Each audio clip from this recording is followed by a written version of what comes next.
We provide you the platform to turn your dreams into reality. Give wings to your aspirations with KR Mangalam University. चलिए अब आपको Iran के परमाणु कार्यक्रम का पूरा इतिहास बताते हैं।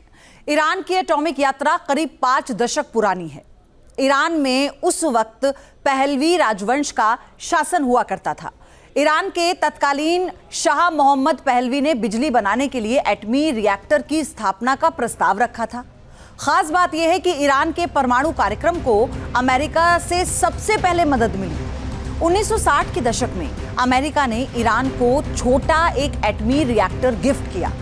1974 में शाह मोहम्मद रजा पहलवी ने फ्रांस, जर्मनी और साउथ अफ्रीका से 1000 मेगावाट के 5 रिएक्टरों का सौदा किया था। और इसी बीच अमेरिका को शक हो गया कि ईरान एटमी बनाने की दिशा में काम कर रहा है और 1978 में राष्ट्रपति जिमी कार्टर की सरकार ने ईरान को परमाणु रिएक्टरों का ईंधन देने पर रोक लगा दी थी। 1979 में ईरान में इस्लामी क्रांति हुई और इसके बाद ईरान ने पाकिस्तान और नॉर्थ कोरिया से चोरी छिपे परमाणु तकनीक खरीदी।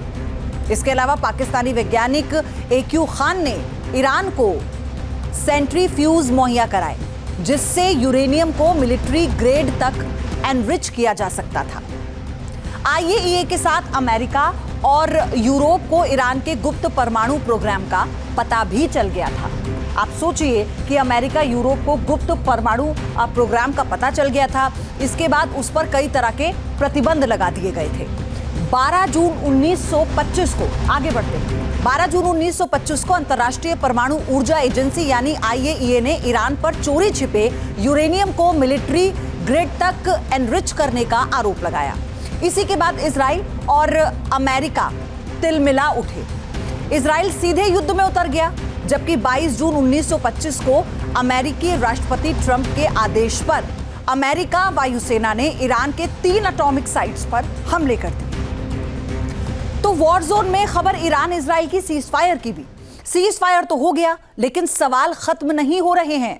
क्या सीज फायर में रूसी राष्ट्रपति पुतिन की भी भूमिका है? क्या रूस के एटमी बम से हुआ है सीज फायर? बड़ा मुद्दा यह भी है कि आखिर ये सवाल क्यों उठ रहे हैं।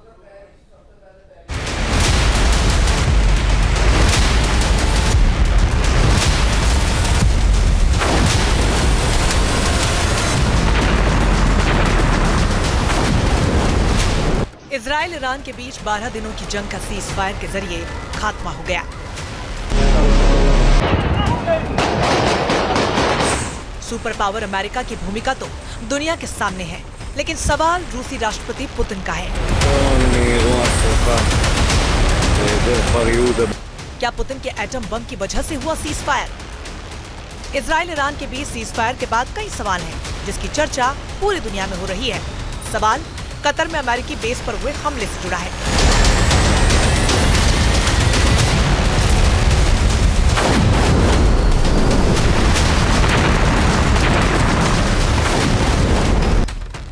क्या अमेरिकी बेस पर हमले का ग्रीन सिग्नल मॉस्को से मिला? 23 जून को अमेरिकी बेस पर हुआ हमला संयोग था या सोचा समझा प्रयोग?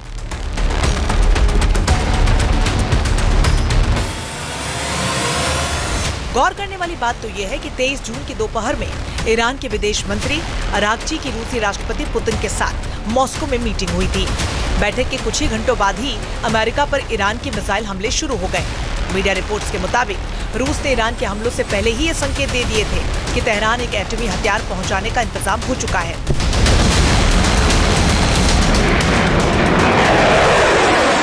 23 जून की दोपहर को रूसी राष्ट्रीय सुरक्षा परिषद के डेप्यूटी चेयरमैन दिमित्री मेदवेदेव ने जो बयान दिया था, उससे हड़कंप मच गया था। मेदवेदेव ने कहा था, कई देश ईरान को न्यूक्लियर वॉरहेड की सप्लाई करने के लिए तैयार हैं।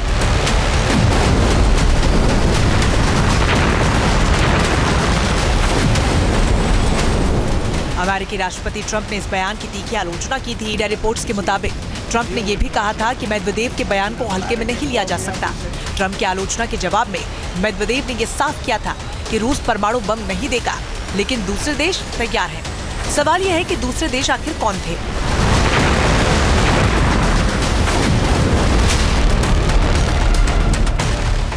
क्या किम जोंग के जरिए ईरान को परमाणु हथियार भेजने की तैयारी थी? सिर्फ ट्रंप पर दबाव डालने के लिए पुतिन ने परमाणु बमों का जिक्र करवाया था।